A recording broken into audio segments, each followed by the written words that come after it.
Good morning, good evening, good afternoon, wherever you happen to be. Welcome, guys. I hope you guys are having a great week so far and that you will continue to do so.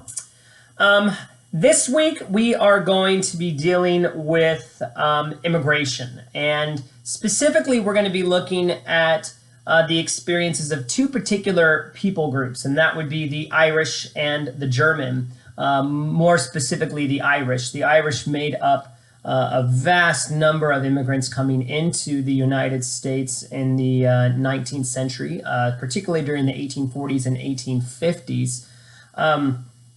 But part of what we're going to be doing is looking at the way in which immigration affected American political culture. And one of the things that we're going to be doing is looking at a political party known as the Know Nothing Party, which was a party's that developed basically on the platform of anti-immigration. They were what we call nativistic or nativists. That is, they valued the institutions and goals of the native host society, and that would be the United States. And they oftentimes were very fearful of folks who did not necessarily fit the cultural, social, and political, and indeed religious bill of the United States. Indeed, many of the nativists would be described as WASP, White Anglo-Saxon Protestant. And of course, if you're familiar with Irish history at all, you'll note that religiously speaking, many of them were Catholic. In fact, about a third of the Germans who came to the United States during this period were also Catholic. So there was a lot of anti-Catholic, anti-immigrant sentiment going around during the United States. But there's a number of reasons for why immigration explodes on the scene during this time. And to help us with that, I'm going to turn here to America, a narrative history, which I've read out of before. But in this, Tyndall writes the following: "More than ever, the United States continued to be a nation of immigrants. Warfare in Europe at the start of the 19th century had restricted travel to the United States. After 1815, however, when Napoleon was finally defeated and forced into exile, brand new U.S. territories and states in the West encouraged immigrants to come to the United States." Now, what's interesting is that oftentimes when we talk about immigration, there's a lot of arguments in favor of restricting immigrants. And in fact, some of the very first immigrants to be holistically restricted from coming into the United States weren't, in fact, the Irish or the German. They were the Chinese. About the same time that the Irish are coming to the United States, there's a wave of Chinese also coming, largely because of the California gold rush. But the Chinese pose a quote-unquote threat to American society.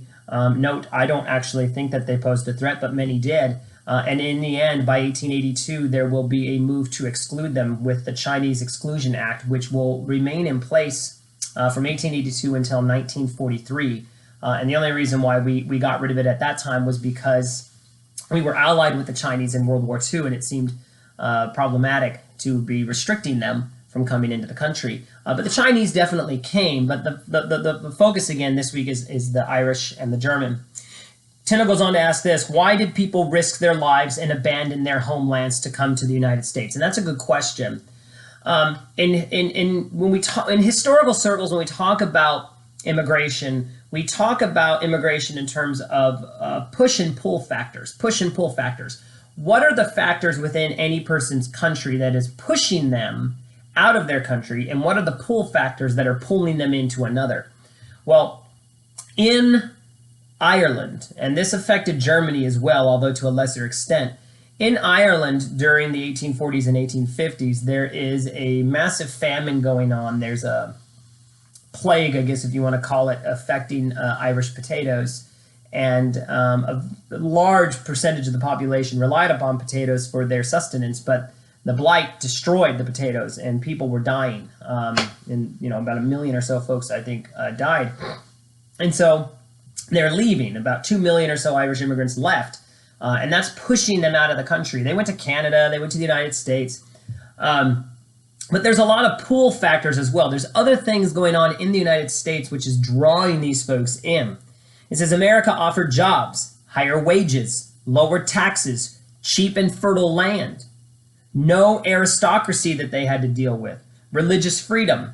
And indeed, they had religious freedom, but again, we have to recognize that many Americans were Protestant. That is, they were not Catholic, and they looked at Catholics as deeply problematic. Some people went so far as to say that the Irish shouldn't be allowed to vote, that they shouldn't be allowed in the country because their loyalties were not to American republicanism, but rather to the Pope. And they were fearful, that is, Americans were fearful that if the Irish were allowed to vote, then they would be so influenced by the papacy that the Pope would effectively be able to take control over the country.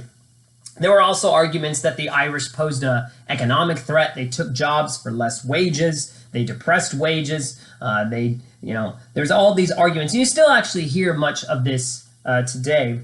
Tyndall also goes on to state that they also had voting rights. And as far as the Irish were concerned, the Irish tended to vote with the Democratic Party. And part of the reason for this is because even though the Irish were in many ways similar to Western Europeans, I mean, they were Western Europeans, but what I mean by that is they were similar in language and institutions and education as many Americans were. And that is helpful when you're an immigrant because that means that you can blend in better and you tend to be able to acculturate more quickly. But the problem is that the Irish occupied a position of what one historian calls the in-between position. The Irish occupied a position of being both white and not white at the same time. Indeed, their skin color was white, but you might recall that I mentioned a couple of lectures back that race is a social construction.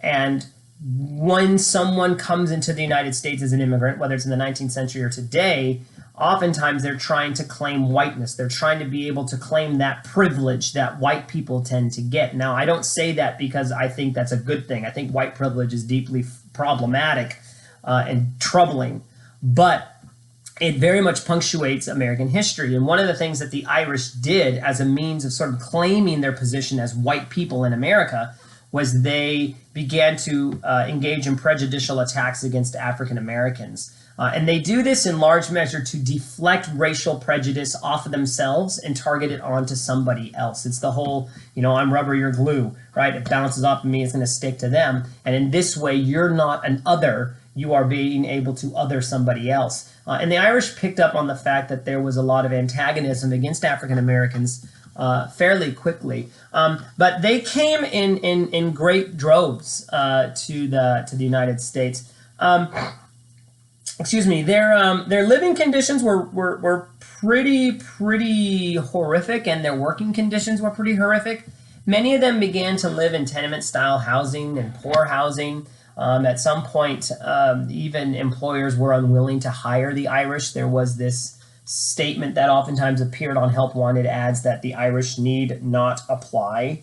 And the reason for that is because the Irish didn't always have the best reputation. Tyndall goes on to write, nativists caricatured the destitute and illiterate Irish immigrants as filthy, bad-tempered, and heavy drinkers. They also encountered intense anti-Catholic prejudice among native-born Protestants. Many employers posted taunting signs reading "No Irish Need Apply." But despite the fact that they had these setbacks, they still came. And the reality is that their experiences in the United States reflect racial tensions. They reflect class tensions, and they reflect religious tensions that oftentimes get overlooked when we don't think too deeply about the experiences of other folks who come into the country. Now, at the same time that the Irish are coming, the Germans are also arriving. As I understand it, the Germans tended to be more high-skilled individuals who came into the country. They were generally more Protestant in their faith, but nonetheless, they also had they struggled similarly. And the Chinese definitely struggled when they arrived because they were absolutely different, at least in the sense that they looked different. I mean, if you're an Irish immigrant or you're a German immigrant coming into the United States, you can blend in fairly easily. If you're from, Guangdong province or Taishan or someplace, you're going to have a very difficult time blending in. Your customs, your language, the way you look, the way you dress, the food you eat, the music you listen to, that kind of thing, it's vastly different, right? It is not European or Anglo-Saxon based. But nonetheless, what we want to do this week is just sort of try to get an understanding of what these immigrant experiences were like, who these folks were, and really how Americans oftentimes responded to them. There was definitely folks who argued that immigration should not be restricted. It argued that immigration was the foundation of this country, that industrial capitalism rested on the labor of immigrants, right?